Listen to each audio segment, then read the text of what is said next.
ज्ञानरूपाय नमोस्तु परमात्मने। नमोस्तु परमात्मने। नमोस्तु परमात्मने। पंचपरमेष्ठी भगवान की जय। 1088 भगवान की जय। आचार्य श्री पूज्यपाद भगवंत की जय। परम पूज्य आचार्य श्री आदि सागर महाराज की जय। आचार्य श्री मानव कीर्ति महाराज की जय। आचार्य श्री विमल सागर महाराज की जय। आचार्य श्री तपस्वी सम्राट सन्नति सागर महाराज की जय। आचार्य गुरुवर सुंदर सागर महाराज की जय। अहिंसा में विश्व धर्म की जय। जिनवाणी माता की जय। जब सुनेमती माता जी की जय। संघ की जय। वंदन। बहुत सारे प्रश्न मन के धरातल पर एक जीव को रखते रहते हैं और उन प्रश्नों का उत्तर खोजते खोजते जीवन की सांझ आ जाया करती है, लेकिन प्रश्नों का उत्तर नहीं मिल पाता। कई तरह के प्रश्न एक जीव पूरे जीवन काल में करता है और यह अपेक्षा रखता है कि कोई उसका उत्तर दे। जब बच्चा छोटा होता है तो अपनी माँ से पूछता है, माँ यह क्या वस्तु है, यह वस्तु कहाँ से आई है। तरह तरह से प्रश्नों को पूछता है। छोटे बच्चे पूछते हैं कि नहीं? पूछते हैं। भगवान ऐसे क्यों होते हैं, मंदिर क्यों जाते हैं, सारे प्रश्न बच्चे और माँ अपने हिसाब से उनको संतुष्ट करती है। उसके बाद थोड़ा बड़ा होता है तो वह प्रश्न पिता से पूछता है। उसके बाद स्कूल जाता है तो अपनी टीचर से पूछता है कि यह कैसे होता है। उसके विषय में जो पढ़ाया जा रहा है उस विषय से संबंधित प्रश्न भी अपनी टीचर से समय समय पर पूछता रहता है और उनका समाधान प्राप्त करता रहता है। उसके बाद जब उसकी शिक्षा, सामान्य शिक्षा पूरी होती है तो फिर प्रश्न उठता है अब कौन सा विषय लेना है। तो वह बार बार यह सोचता है मुझे कौन सा विषय लेना है और फिर तरह तरह से अपनी योग्यता के अनुसार उसका भी समाधान होता है। उसके बाद विषय भी ले लिया, उसके बाद मुझे कौन सी सर्विस करना है, यह भी प्रश्न उसके समक्ष उपस्थित होता है। सर्विस में भी वो चुनाव करता है, अथवा व्यवसाय करना है तो व्यवसाय का भी चुनाव वह करता है। उसके बाद अब प्रश्न होता है कि ग्रह की व्यवस्था चलाने के लिए और श्रावक धर्म की प्ररूपणा के लिए एक साथी की आवश्यकता है। तो अब प्रश्न उठता है कि विवाह किससे करना है। यह भी प्रश्न होता है कि नहीं होता है? आपसे पूछा गया था रुना जी? पूछा था? पूछा था भाई? पूछ नहीं चला था। पूछा नहीं था? दिखाया था फोटो? नहीं दिखाया। फोटो नहीं दिखाई दी। पहले पूछा जाता है भाई किससे विवाह करना है, किसके साथ में तुम्हें पूरा जीवन बिताना है। तो वह लड़का क्या करता है यह तो बताते ही थे। दुकान करता है कि सर्विस करता है, कुछ न कुछ है, रंग कैसा है उसका, कहाँ रहता है, गांव में, ज्यादा गांव में तो नहीं रहता है, नहीं तो कोई वहाँ पर साधन नहीं हो। आजकल की लड़कियां क्या पूछती हैं, गांव में नहीं रहता है। गांव में रहने वाले लड़के को कोई शादी करने को तैयार नहीं होता। बम्बई में रहना चाहिए। पिक्चर वगैरह देखने जाऊं तो कैसे जाऊंगी मैं? थिएटर में जाना है, होटल में जाना है, तो कैसे जाएगी बताओ? गांव में कर दिया, गांव में होटल अच्छी नहीं होती, उसको 5 स्टार में जाना है, कैसे जाएगी बताओ? तो इस तरह से होटल में, थिएटर में जाना है, तरह तरह से रेस्टोरेंट में जाना है, तरह तरह के पार्क होना चाहिए, कम से कम 4-5 प्रकार के पार्क होना चाहिए घूमने के लिए। यहाँ पर 4-5 तरह के पार्क हो, रेस्टोरेंट हो, थिएटर हो, ये सब चीजें हो, तरह तरह की घूमने की हर चीज वहां पर मिल जाए, तरह तरह की ड्रेसेस सब चीज, और सोसाइटी भी एडवांस हो, सोसाइटी भी एडवांस चाहिए, क्योंकि जिस तरीके की वो है उसी तरह की उसकी सहेलियां ग्रुप मिलना चाहिए, किसके साथ रहेगी। तो सब कुछ एडवांस के चक्कर में हम कैसे हो जाते हैं, हम पूरे विकृत हो जाते हैं, हमारा कुछ भी अता पता नहीं चलता। तो इस तरह से प्रश्न उठता है, भाई किससे विवाह करना।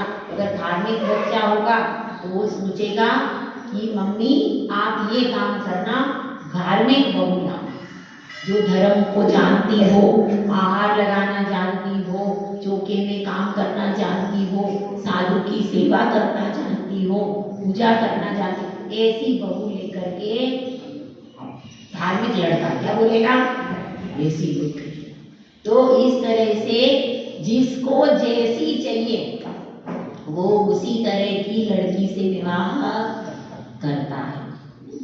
तो इस तरह से आपके पास कई सारे ऑप्शन खुले रहते। उसके बाद विवाह के बाद संतान को कहाँ पढ़ाना है, कहाँ उसको कैसी परवरिश करना है, क्या सिखाना है, क्या नहीं सिखाना, कहाँ भेजना, बहुत सारे प्रश्न आपके लिए होते ही होते।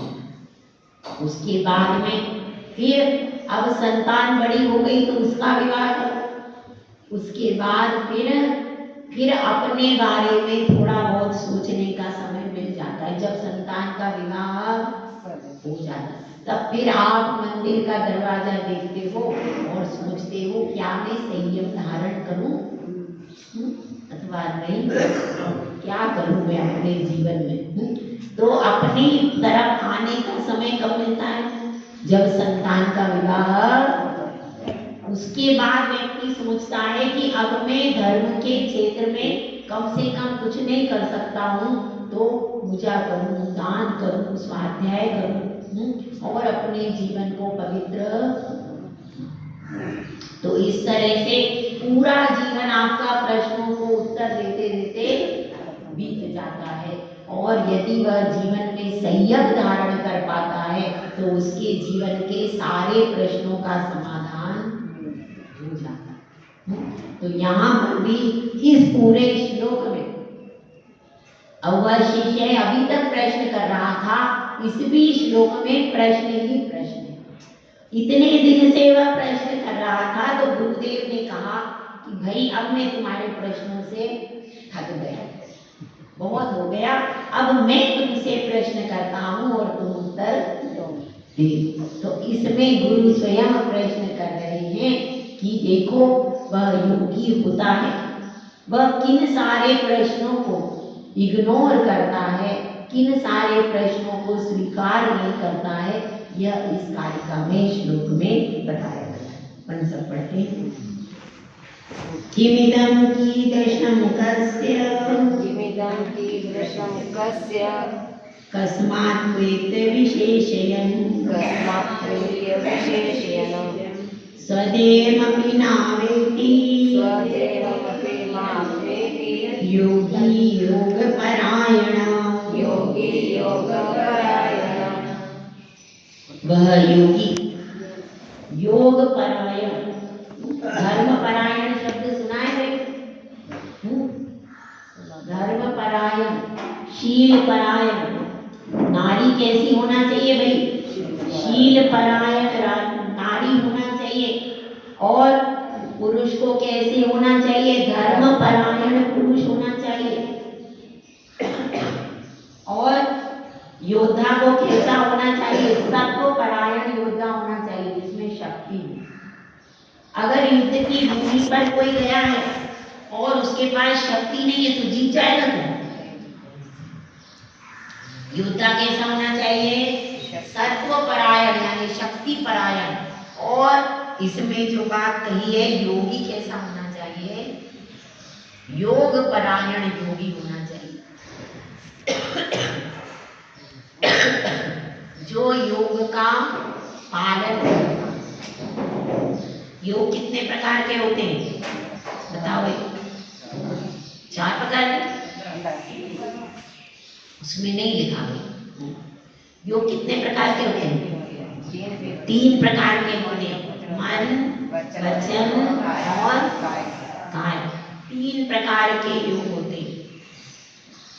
तो उन 3 प्रकार के योगों में जो योगी होता है वो मन को भी कंट्रोल में करता है, वचन को भी कंट्रोल में करता है और शरीर को भी, तीनों को कंट्रोल में रखता है। ऐसा नहीं है कि मन कहीं और भाग रहा है, वचन से कुछ भी बोल रहा है, काय से कौन सी चेष्टा करनी है, उसको सब विवेक होता है।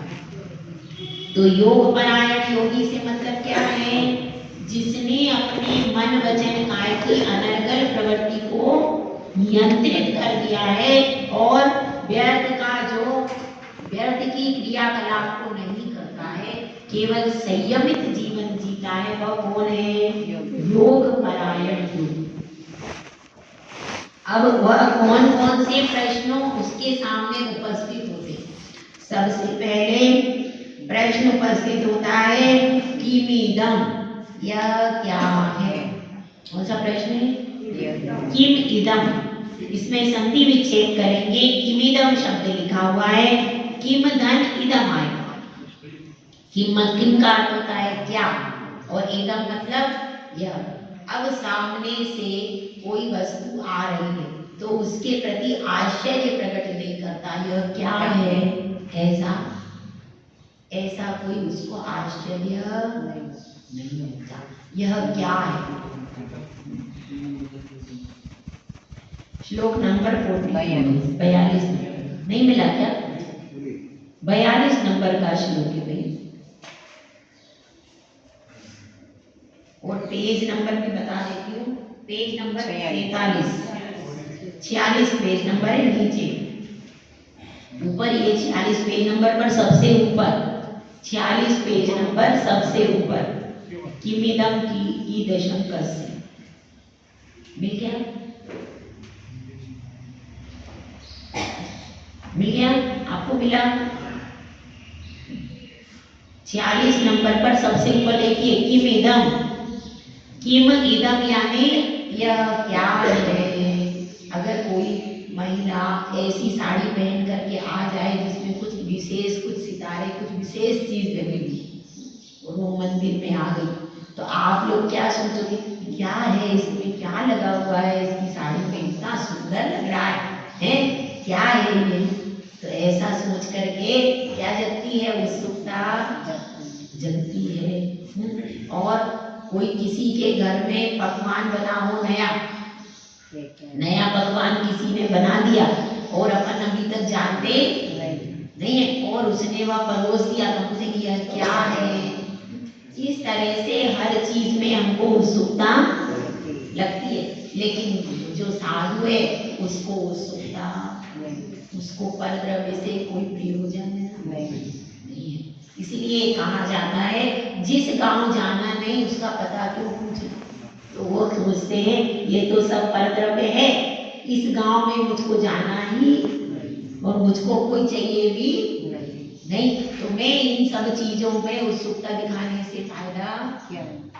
इसीलिए क्या कहता है वो, यह क्या है, ऐसी उसको उत्सुकता।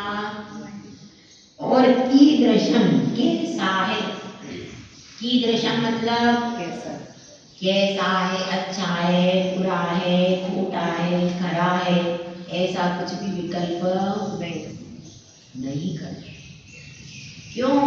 क्योंकि उसको प्रयोजन ही सामने से सड़क, यहाँ पर बाजार से योगी जा रहे, सामने से बहुत सारे महिला पुरुष आदि आ रहे हैं, अब वह सोचेगा नहीं कि ये कैसे पुरुष हैं, कैसी महिलाएं हैं, क्यों आ रही हैं, इस तरीके से कैसा पुरुष है इसका भी विचार नहीं करें। और फिर कोई वस्तु भी ऐसी है तो उसमें कैसी वस्तु है उसका विचार वह नहीं।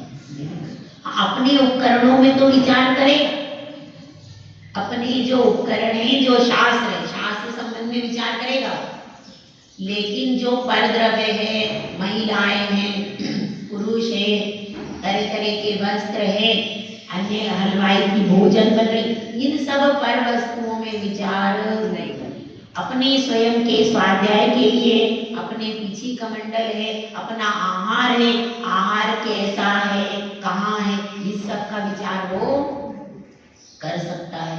अब आहार यदि बहुत दूर है, कोई संग में बूढ़ा साधु में नहीं चल सकता, तो उसकी व्यवस्था चौके की मनमानी पड़ेगी कि नहीं?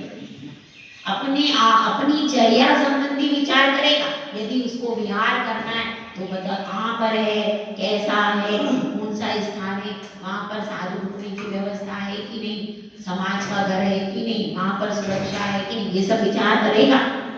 लेकिन फल द्रव्य संबंधी विचार जिन वस्तुओं से उसको कोई प्रयोजन नहीं है, उनका विचार नहीं करेगा।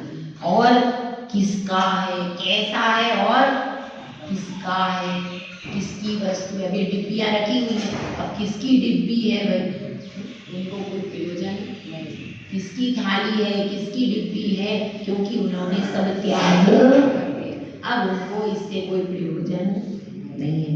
और कस्मात प्रेत विशेषण, और क्या है, कहाँ पर है, क्यों है, कस्मात यानी क्यों है, कस्मात का अर्थ क्या है, क्यों है, यह वस्तु ऐसी क्यों है। अब अपने घर में 4 व्यक्ति हैं भाई, एक महिला है, वह कह रही है मेरी जो बहू है वो अच्छी नहीं है भाई, क्यों है ऐसी माता जी, क्या करूं मेरी बहू जो है वह बिल्कुल धर्म नहीं करती, मंदिर में नहीं आती, ऐसी क्यों है बहू। अब क्या करें भाई, अब उसकी 50 साल की बहू हो गई, अब वो सोचते हैं कि ये ऐसी क्यों है, इसको बदल दो। तो मैंने कहा भैया, जब शिलू आई थी तभी कुछ हो सकता, 50 साल की बहू हो गई, बहू के भी बच्चे हो गए, बच्चों की शादी हो गई, अब तुम उसको बदलेगी क्या, अब वो ऐसी क्यों है, अब क्या जवाब देंगे। अब वो ऐसी है, अब उसको एक्सेप्ट करो, जब आपने इतने साल निकाले तो अब बुढ़ापे में 50 साल की बहू अब वो बदलेगी क्या, वो नहीं बदलेगी। अब अपने को शांति से स्वयं को ही बदलना पड़ता है। तो अब ये क्यों है ऐसा, मेरा बेटा ऐसा क्यों है, मेरी बेटी ऐसी क्यों है, तो ऐसे इन सवालों का कोई जवाब है नहीं। इसलिए ऐसे निरर्थक प्रश्न भी साधु वो जानते हैं कि भाई उनका स्वभाव ऐसा हो गया और बहुत सारे समय से इनका नेचर इस तरीके का हो गया, तो एकदम से बदलना मुश्किल है। बच्चा हो तो उसको बदल सकते हैं, लेकिन जो 50-60 साल के हो गए उनको नहीं बदल सकते आप, उनका तो एक बार जो नेचर बन गया उसको ज्यादा चेंज नहीं होता। ठीक है, और क्या है, कहाँ है, कहाँ है, वह वस्तु कहाँ रखी है, कहाँ पर है, ऐसे भी विकल्प नहीं करता है। गृहस्थों की वस्तु में कहीं पर भी रखी हो, कैसी भी रखी हो, कहाँ है वस्तु, इस तरीके का विकल्प नहीं।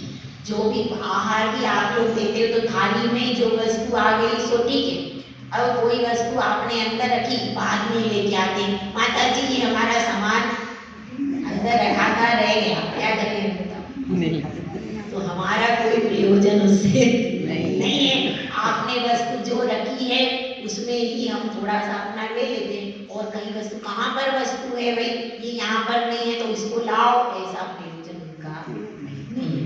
तो क्या सोचते हैं वो, स्वदेहमपि नावेति, अपने शरीर को भी नहीं जानता। दूसरी वस्तु तो बहुत दूर की चीज है, अपने शरीर पे रहता हुआ भी शरीर से निष्प्रय रहता है, शरीर की प्रवृत्ति को अपनी प्रवृत्ति नहीं मानता है, ऐसा योगी। यहाँ पर चतुर्थ काल के योगी की चर्चा चल रही है कि जिसको किसी चीज से कोई प्रयोजन नहीं है, जो कि नदी के किनारे बैठा है, वृक्ष के नीचे योगी बैठा है और मौन लेकर के अपनी साधना कर रहा है, शुद्धोपयोग में हो, वह योगी जरा सा भी पर का विकल्प नहीं करता, बिल्कुल अपने आप में निमग्न रहता है। शरीर को भी कोई सियानी खा रही है तो प्रयोजन नहीं, जैसा शरीर पड़ा है वैसा पड़ा है, उसकी कोई सेवा की इच्छा भी। यहाँ पर शुद्धोपयोगी मुनिराजों की चर्चा है। हम लोग तो फिर भी विकल्प देखते हैं, लेकिन वो किसी भी प्रकार का, ना आहार का विकल्प हो, कोई भी विकल्प नहीं, निर्विकल्प दशा में शुद्धोपयोग में ध्यान की अवस्था में योगी बैठे हैं। तो अपन सबको भी भावना तो बनी है भाई कि ऐसे योगी हम सब भी बने कि नहीं? बनना है कि नहीं रतनपाल जी? बनना है। रतनपाल जी ने कहा है अपन सबको बनना है। देखो, बिना निर्लब्ध मुद्रा धारण किए और बिना कठोर तपस्या किए मोक्ष मिलेगा नहीं। मिलेगा क्या? तपस्या तो आपको वैसी ही करनी पड़ेगी जैसी चतुर्थ काल के मुनिराजों ने किए। जब तक वैसी कठोर तपस्या नहीं करोगे तब तक ये जो अशुभ कर्म है ये निर्जरा को प्राप्त नहीं होंगे।